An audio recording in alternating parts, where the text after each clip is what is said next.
Welcome to ABC campus. आज हम companies act 2017 में सेक्शन 110 कर रहे हैं, जिसका टाइटल है कि रजिस्ट्रार की जो पावर होती है कि कंपनी की तरफ से इंटीमेशन के बगैर वो एक चार्ज की सेटिस्फेक्शन या रिलीज़ को रिकॉर्ड कर सकते हैं, उसके बारे में हम डिटेल्स डिस्कस करेंगे।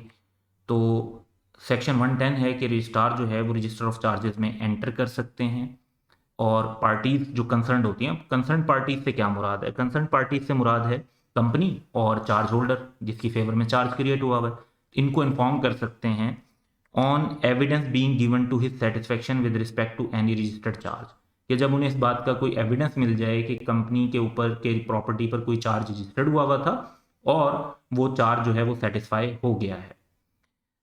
किस तरीके का वो एविडेंस है? That the date for which the charge was given has been paid और सेटिस्फाइड इन होल और इन पार्ट, कि वो जो डेट है वो होल और इन पार्ट जो है वो पेमेंट हो चुकी है, उसकी सेटिस्फेक्शन हो चुकी है, या फिर दैट पार्ट ऑफ प्रॉपर्टी और undertaking charge has been release from the charge और has cease to form part of the company's property और अंडरटेकिंग।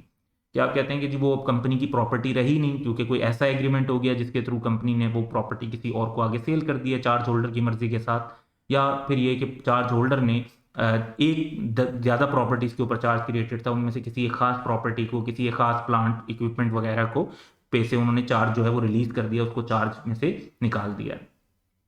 तो इस बारे में रजिस्ट्रार जो है वो रजिस्टर ऑफ चार्जेस के अंदर रिकॉर्ड कर सकते हैं। अब यहाँ पर पहले तो बात ये हुई कि ये ऐसा रजिस्ट्रार ने तब करना है जब उन्हें एविडेंस दिया जाएगा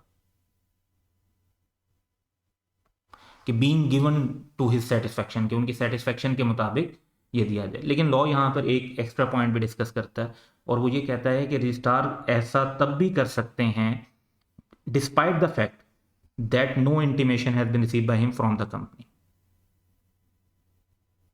कि कंपनी की तरफ से कोई इंटीमेशन रजिस्ट्रार को नहीं मिली। अब मे बी जो इंटीमेशन है वो रजिस्ट्रार को चार्ज होल्डर की तरफ से मिल गई हो, या हो सकता है कि ऐसा हुआ हो कि जो पुराना चार्ज सेटिस्फाई हुआ था और उसी प्रॉपर्टी पर एक नया चार्ज क्रिएट हुआ था, तो जो न्यू चार्ज होल्डर है उसने सारे डॉक्यूमेंट्स कंपनी से लेके, पुराने चार्ज होल्डर से लेके वो रजिस्ट्रार को सबमिट करवाएं, तो वहां से डाटा रजिस्ट्रार को मिल गया हो। तो किसी भी इस फॉर्म में अगर रजिस्ट्रार के पास जो है वो ये डिटेल आ गई है तो वो इसको रिकॉर्ड कर सकते हैं। कंपनी की तरफ से ही एविडेंस आना जरूरी नहीं है। तो ये एक छोटा सा बिल्कुल सेक्शन था, section 110। That's all for today. Have a good day.